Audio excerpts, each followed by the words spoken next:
Hey guys, it's Ben the Coin Geek. Thanks for joining us today at Old Pueblo Coin here in Tucson, Arizona. We're going to do some open box stuff for you, and the engineer looks like he was playing while I was not around and submitted a whole gaggle of stuff from proof sets, mint sets, mostly from the 60s and 70s, as he is often known to do. And let's take a look here at this 1966 from a special mint set.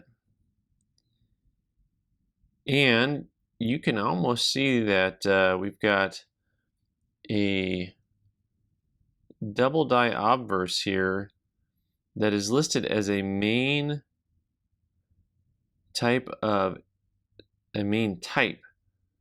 right? So for the grading companies, usually you've got to like pay an extra charge to get a label when something is doubled or tripled or whatever, unless it is a main type. So for example, your 1955 double die, your 72 double die. Well, apparently some of these other coins are coming along and being listed just as a main type, so you don't have to pay an extra fee to get them. Well, they did not put it on here, so there's that. SP67.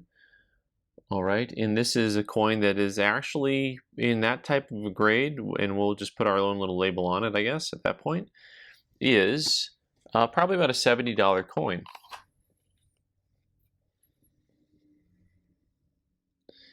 And where there's one, sometimes there's two, which is always kind of nice.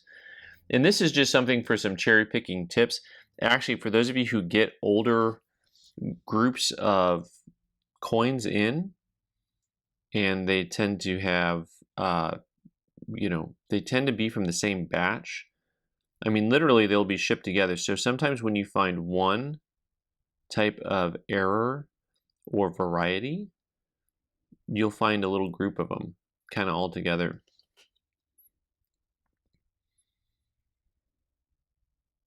So both these coins were intended to have that label on them. Neither got them, but they're both pretty coins. Both came back 67s, which are pretty tough grades to get in general. Okay, next up, we've got this 1970S. So the 70S oftentimes is a coin that you're going to be looking for a cameo or deep cameo effect to it, because a lot of them come with the same kind of glossy finish that you'll see here on the 66. But you want to try to get the cameo finishes, and a lot of collectors, that's what they're aiming for when they're trying to cherry pick coins from old proof sets. We get a lot of proof sets in here, and the engineer will fly through them and look for coins that have some eye appeal and have some cameo designation. And of course, we're always right on, so we never make mistakes. But this is a Proof 69 cam. So hoping for the deep cameo, and the difference between the cameo and the deep cameo generally is the level of bright whiteness that you run into. So on your main areas, so the body of the coin, and then also the lettering and whatnot, just how white it is exactly. 69 is nothing to sneeze at. And a deep cameo, so this coin's probably about a $50 coin. A deep cameo is probably, 150 plus, so 3 times the money. Next up, this 1968, similar things. So a lot of those, basically the entire Kennedy series, those first, 6 years or so, from 64 through 70 especially, are years that are very hard to get the cameos and the deep cameos on. So on this coin here, hoping to get the deep cam and hoping to get a high grade. So do you see the difference here as we get a 68 deep cam versus the cameo? Just how much wider that body looks on the 68. That coin is probably another $40 or $50. You know, the higher grades are tougher. Looks like we get some other cents that we were sending in. Here we've got some some special mint sets. So they did not do the proof sets in 65, 6, or 7. Instead, they made a set called a special mint set with these satin finishes, and so they're really brilliant coins. I mean, if you get them nice, original-looking, high-grade coins. And as always, the goal here is a couple of things. One, there are some collectors who will collect these coins looking for eye appeal, for color. So sometimes we get some toned coins in. And also just looking for super high-grade coins. So this one came back at 67. But of course, as you know how things go, that's never the nicest, it's never the grade you need. So 67 is not going to cut it. 67, I think, is about a $30 or $40 coin.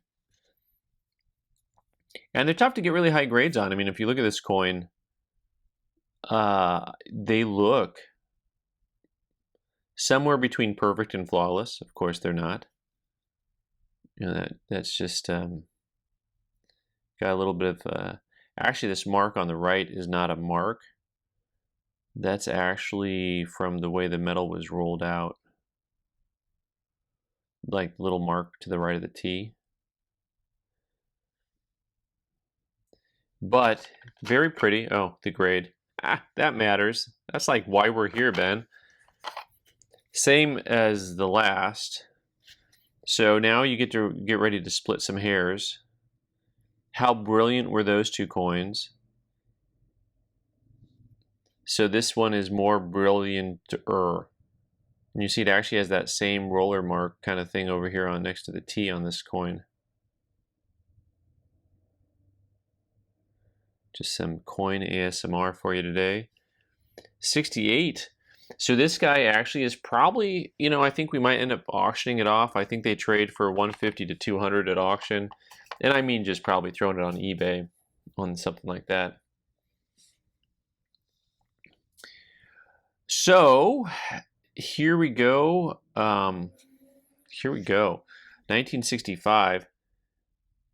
And maybe now we'll start to see surface quality differences on a coin that's not going to come back quite as high of a grade. But also, you can see also the difference on the grade on these guys with the overall proof-like field.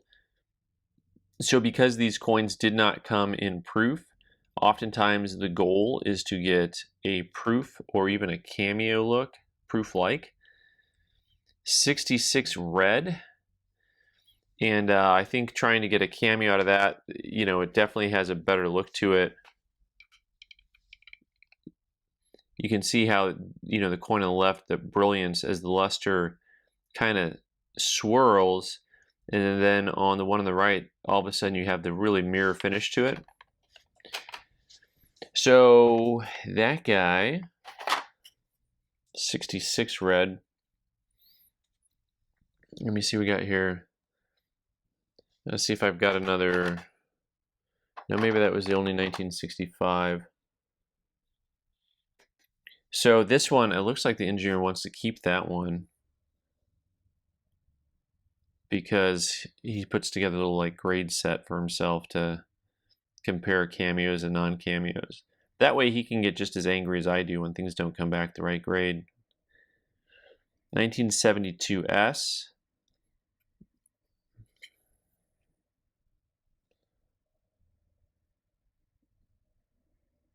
So 68 red cam. So this is where, you know, things get like really picky because you got the cameo. So we're looking at this guy's a cameo here, cameo versus the deep cam. And really on these guys, you're looking for deep cams. I should just, apparently the engineer is building a coin collection here because that one he has shown for not for sale. Same thing here. I've got another 72. Trying to get the deep cam or the high grade. And like a 69 deep cam are over $100, right? And so that's kind of the game or the play, if you will, on these type of coins. So you basically need to get like the highest grade possible. to get something worth getting certified. Because other than that, they're probably $10 and $20 type coins, as we see. All right, let's move on to another denomination. Let's try Presbyterian, 1965. Another SMS. Another coin going probably for a little bit of a proof-like finish to it on this quarter. I mean, really on a cameo, they're really tough to get on these guys. Even harder to get, I think, than the halves. So just a 65, no cameo on that guy. No refunds, no returns. Also, I'm looking over the notes here. Eventually we'll have a coin that's for sale, right? Am I right? So you can see the difference even between these two, like how the coin on the right, it has a cameo effect to it, especially compared to just how glossy and uniform the coin on the left comes. So when there's like no contrast whatsoever, you're gonna get just a plain looking SMS coin. That's what most of your coins from those 65, 6, and 7 sets look like. They look like this. This is an interesting coin because it actually has a little bit of a cameo effect on the "In God We Trust." Looks like someone took a highlighter.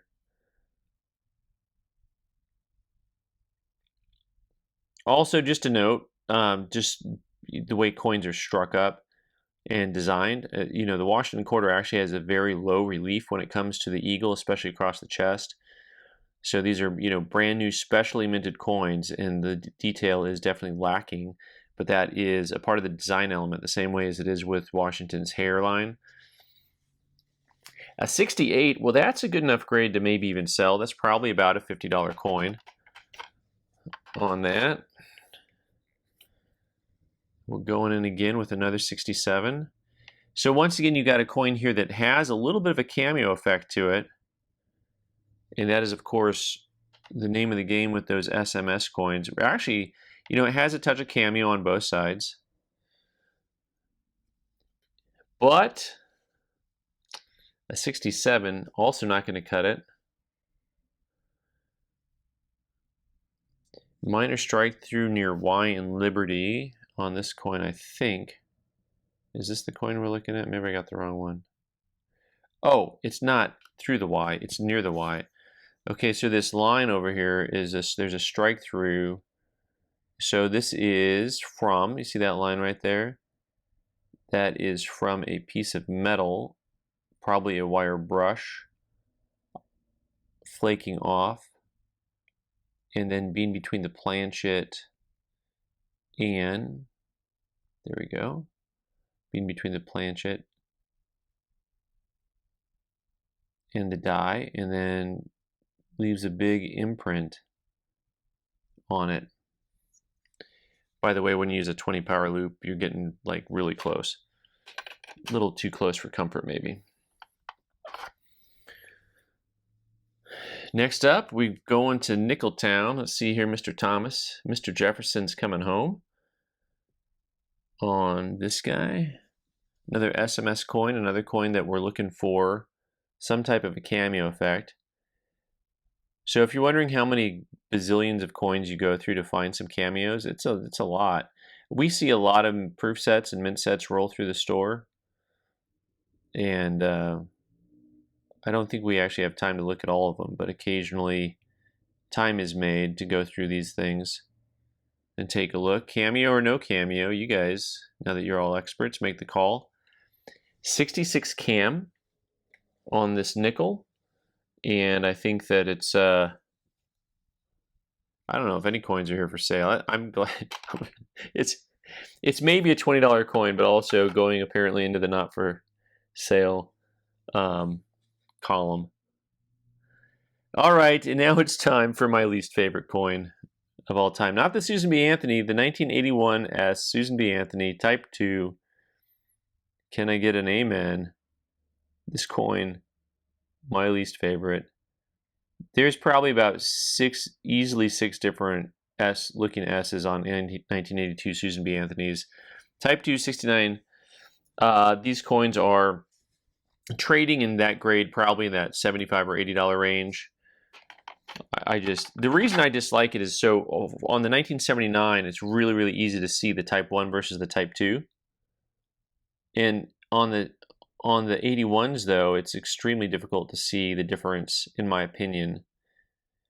On the 79s, there's either a blob of an S or you can see exactly what the S looks like.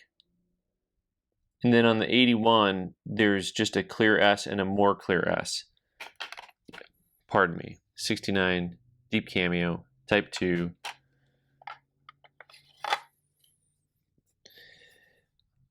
And we're going to, 3 strikes and you're out here. So we're going to do, we got 3 of those guys. I don't want to abscond with your time here on. By the way, in case you never noticed, the design looks pretty similar to a other dollar coin that the US had. Just a little note, kind of fun. Also kind of fun about the Susan B. Anthony is that the rim with the multifaceted interior to it. What is that, 10-sided? Is that what that is? 11? Boy, I don't know. You guys can tell me. And last but not least, actually Eisenhower dollars. So Eisenhower dollars are extremely tough to get, depending on what it is, in very high grade. Now the silver ones come in pretty high grades, right? So, but you will see them, and usually they don't have any real eye appeal to them. Little sidebar on, so this is a silver one. We've had clad ones. We had a clad once come back in a 67 holder. And so the clad ones, the coins that were struck for circulation, until I think a year ago, there were no MS68s. So you could own an MS68 Morgan and lose lots of money on it, or you could not own a MS68 Ike from the general uncirculated variety, which is kind of mind-blowing. Now there's one known. So I had a goal of making an MS68 Ike, but I did not. Well, this is a silver one, and we got it. But I'm talking about on the clads on that. This is probably $120 to $130 type coin. Yeah. So we sent in 18 coins, and that is, our total cost was just under $20 a coin on the economy service with shipping and stuff. And so, not counting all the coins that we're not selling, because if we factor that in, I'm just looking at the notes here that I've got from the engineer. Yeah, cost of time spent cherry picking, submitting, and making the spreadsheet. Priceless. That's good stuff right there. All right, guys, thanks so much for joining us today. I'm Ben the Coin Geek. You can subscribe by clicking on the owl button in the corner and watch more videos on the right side of the screen. Thanks.